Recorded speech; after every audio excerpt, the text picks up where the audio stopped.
Nous avons organisé ce matin la première matinale du BRS, donc ce fameux bail réel solidaire. Je tiens au mot de solidaire parce que c'est important. Et le but de cette journée de ce matin, c'était de voir la complémentarité de tous ces acteurs au service, encore une fois, de cet acquéreur qui, grâce au BRS, lui, ne va pas réfléchir de savoir si c'est de la pleine propriété ou pas, mais qui va se dire, tiens, peut-être que grâce au prix, je vais pouvoir choisir mon lieu de vie à l'endroit où je suis et surtout ne jamais être viré quelque part puisque de fait même le meilleur des locataires malheureusement peut se voir supprimer son logement parce que le propriétaire va le reprendre.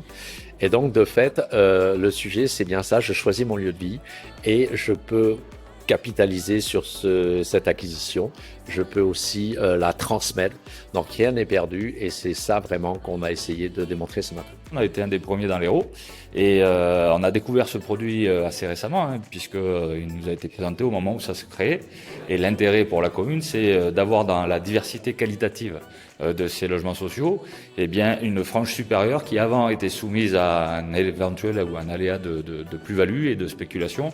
Avec le BRS, cette spéculation est interdite et permet à des propriétaires occupants d'occuper le logement. Donc voilà pourquoi nous trouvons que c'est effectivement très intéressant. D'autant que nous sommes une commune qui sommes soumis à la loi SRU et donc au quota de 25% de logements sociaux. Les avantages sont effectivement très nombreux. Ça permet, et chacun des opérateurs y trouve son compte. On peut le prendre effectivement par les collectivités locales, donc qui peuvent avec cet outil s'emparer de la constitution d'un parc d'accession sociale pérenne, puisque cet objet-là, contrairement au PSLA ou aux autres formules, restera social tout au long de sa vie, puisque de fait, seule une personne qui habite en résidence principale et en dessous des plafonds de ressources pourra être propriétaire de ce fameux BRS. Donc ça, c'est vraiment un sujet. Le deuxième sujet qui intéresse les collectivités, c'est la clause dite anti-spéculative, puisqu'il y a pu y avoir précédemment quelques abus.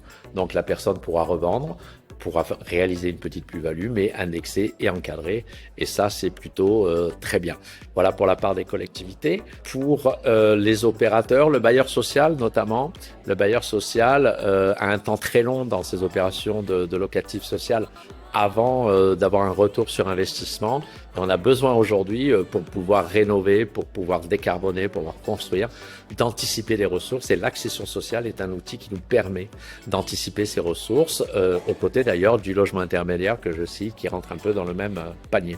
Là, l'Occitanie, aujourd'hui, représente 9% de l'ensemble des logements qui ont été produits en France en BRS, mais c'était 2-3% en 2021 quand on regarde un peu dans le rétroviseur. Donc vraiment, il y a une intensité, une intensification de la production en BRS sur la région, portée politiquement, et puis aussi évidemment parce qu'on connaît des tensions fortes sur les marchés, des niveaux de prix élevés en acquisition, avec des ménages, des habitants qui peuvent pas forcément acheter les prix en libre, et donc ça permet effectivement de desservir un grand nombre de ménages en acquisition grâce à ce dispositif, donc qui trouve toute sa place sur nos métropoles notamment, et puis sur d'autres secteurs peut-être un petit peu moins urbanisés ou en tout cas métropolitains, mais sur lesquels le produit peut trouver sa pertinence en fonction de la forme urbaine bien sûr, et puis de son prix, le bon produit au bon endroit qui répond à la demande.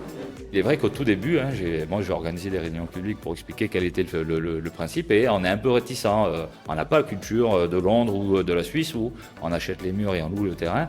Donc il y a un peu de réticence, mais je crois que les équipes des offices fonciers solidaires et puis des bailleurs sociaux ont bien fait le relais, ont bien expliqué les choses.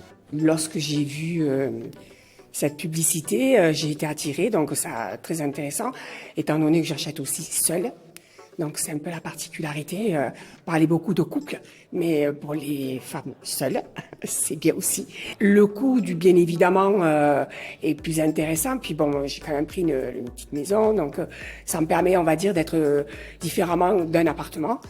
Et oui, non, c'est sûr qu'après, en étant seule, même si, voilà, le coût n'est pas le même que lorsqu'on est à deux. Voilà. Un toit pour tous, donc, qui est le bailleur social de la société Habitat en région, 10 000 logements, je le rappelle, donc sur le Gard et l'Hérault, avait historiquement une petite coopérative qui s'appelait Maison pour tous, qui était déjà dédiée à l'accession PSLA. Mais effectivement, un toit pour tous a fait le choix de s'emparer de ce nouveau produit de bail réel solidaire en transformant Maison pour tous en organisme de foncier solidaire qu'on a rebaptisé Solenterra et qui est donc au service de Un Toit pour tous, mais aussi des 2 autres bailleurs de la SAC Hérault que sont Altéal à Toulouse et Alogéa à Carcassonne.